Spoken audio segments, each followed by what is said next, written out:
En este módulo les voy a hablar acerca de la producción de pozos.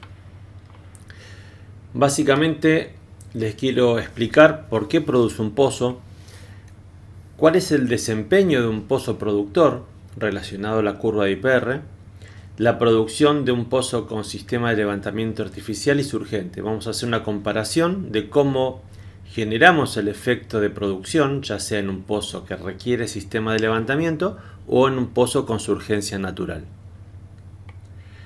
Primero, repasemos por qué produce un pozo.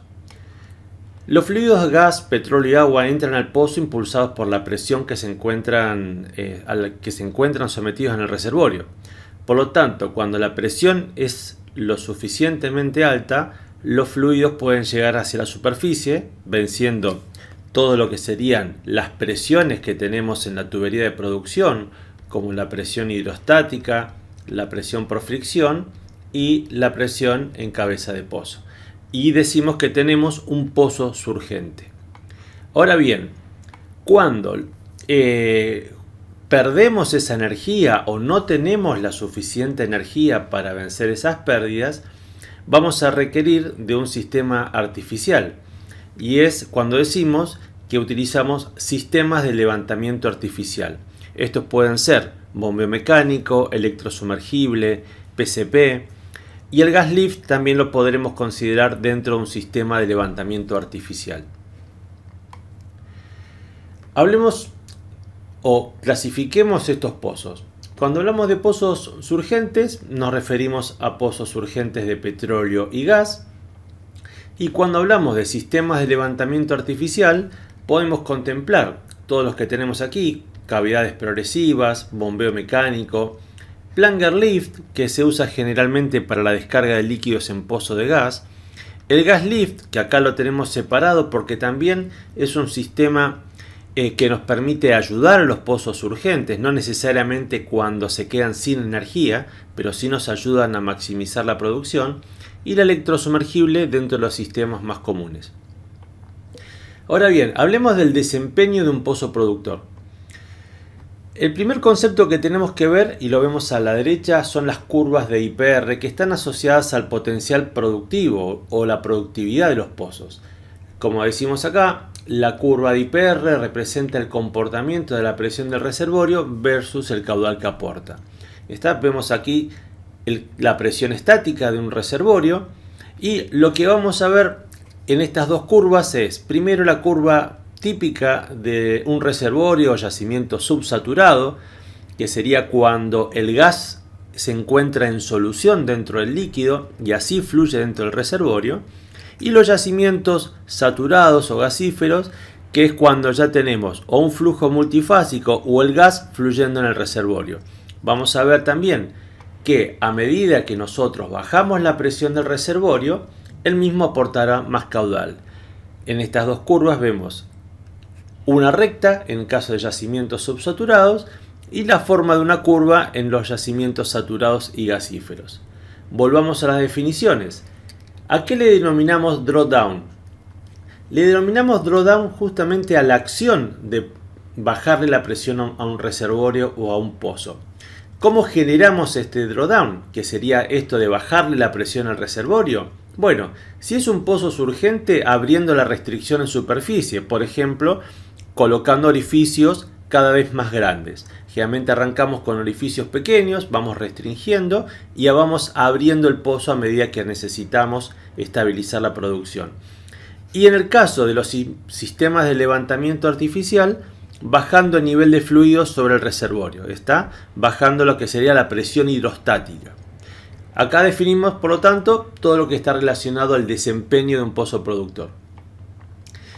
Les voy a hablar ahora sobre tres ejemplos, o les voy a ejemplificar tres casos, que sería el caso de un pozo con una bomba electrosumergible o ESP, un pozo surgente natural y un pozo asistido por gas lift, para ver cómo se da ese efecto de generar el drawdown para que un pozo produzca.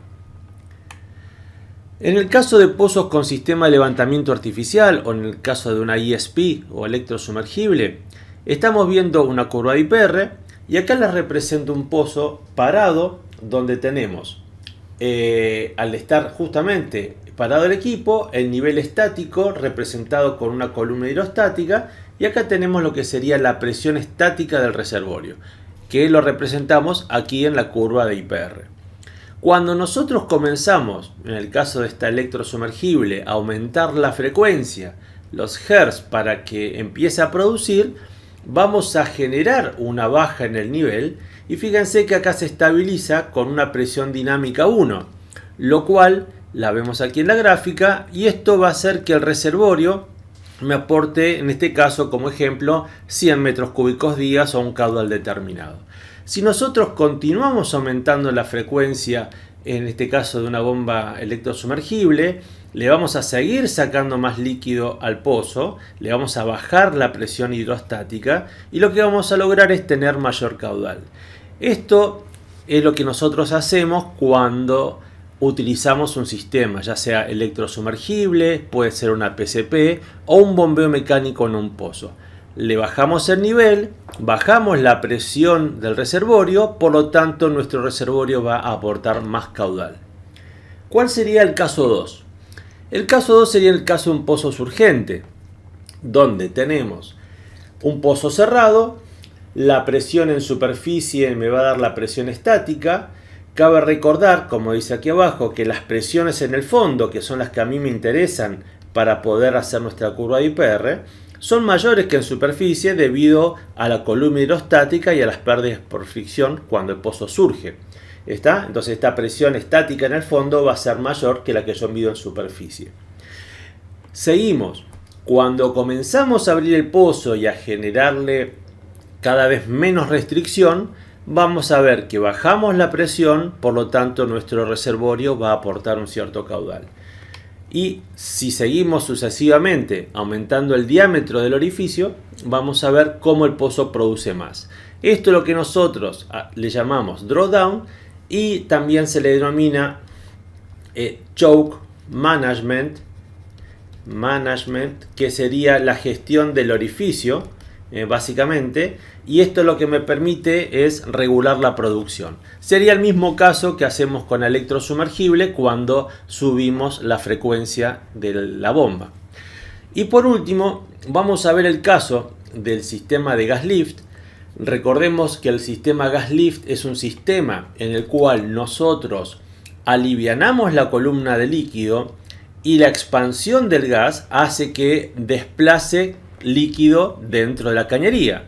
Como vemos acá, vamos a estar inyectando en una válvula operativa y vamos a generar que esta presión hidrostática baje y que la expansión del gas me permita desplazar el fluido. Generamos ese doble efecto con el sistema gas lift. ¿Cómo se representa esto en una gráfica como venimos viendo hasta ahora? La curva de IPR, entonces, si nosotros tenemos un pozo donde le vamos a inyectar un X caudal, está por el espacio anular, como dijimos, alivianamos la columna y hacemos que la expansión desplaza, lo que vamos a hacer es bajar la presión dinámica en el fondo. Lo vemos representado aquí en nuestra curva. Si nosotros seguimos aumentando el caudal de gas, vamos a seguir bajando la presión hidrostática en el fondo del pozo, vamos a seguir desplazando más líquido hacia la superficie, por lo tanto seguimos generando ese mismo efecto de bajarle la presión al reservorio. Si seguimos aumentando el gas, vamos a seguir mejorando esa condición, es bajar la presión en el fondo. La única aclaración, ya en un concepto más avanzado, es que hay un límite en la cantidad de gas que nosotros le podemos inyectar a un pozo por el espacio anular, ya que va a llegar un momento que si inyectamos mucho gas, las pérdidas por fricción adentro de la tubería de producción, en vez de hacer que acá baje la presión, va a comenzar a subir. Por lo tanto, siempre hay un valor óptimo de la inyección de gas, cuando uno hace la curva, donde decir, bueno, este es mi caudal, mi máximo caudal que me va a permitir sacar o bajar a la mínima presión, sacando el máximo caudal de producción.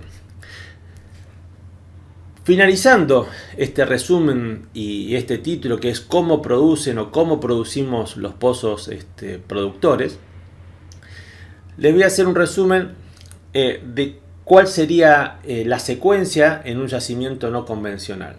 Generalmente nosotros, y esto puede variar según el tipo de yacimiento y la compañía, pero vamos a contar con una etapa donde nosotros realizamos el flowback, que sería la producción del pozo, producir todo el fluido que fue inyectado al pozo, y hasta llegar al momento donde comenzamos a producir el fluido del reservorio. Segundo es la surgencia, que en algunos casos la surgencia se realiza por casing, es decir, sin instalación de tubing, y vamos a tener un periodo de fluencia por un tiempo por la cañería de revestimiento o el casing, como le denominamos. Pasamos a otra instancia a medida que va bajando la producción, y es la de bajar la instalación final, es decir, en este caso bajar la instalación de tubings con los mandriles, pensando en un futuro trabajar con el gas lift. Producimos el pozo en forma de surgencia natural por la tubería de producción y comenzamos, cuando ya comienza a perder energía, con la inyección del gas o el sistema de gas lift como un sistema de levantamiento artificial. Obviamente que a medida que el reservorio se va depletando, puede ser que el gas lift ya no sea un sistema eficiente y quizás tengamos que pasar a otro sistema de levantamiento artificial, como puede ser un electrosumergible o quizás un sistema como el bombeo mecánico. Por último, esta es una representación de la etapa productiva de un pozo, donde nosotros vemos en violeta la curva original, donde tenemos desde la etapa de flowback la surgencia asociada al choke management, es decir, al cambio de orificios, la bajada de instalación final, donde el pozo surge naturalmente por la tubería de producción, y lo que serían las etapas del inicio del gas lift, donde vemos un incremento de producción, una mejora en la producción, terminando con la declinación natural y quizás planificando la instalación de otros sistemas de levantamiento artificial.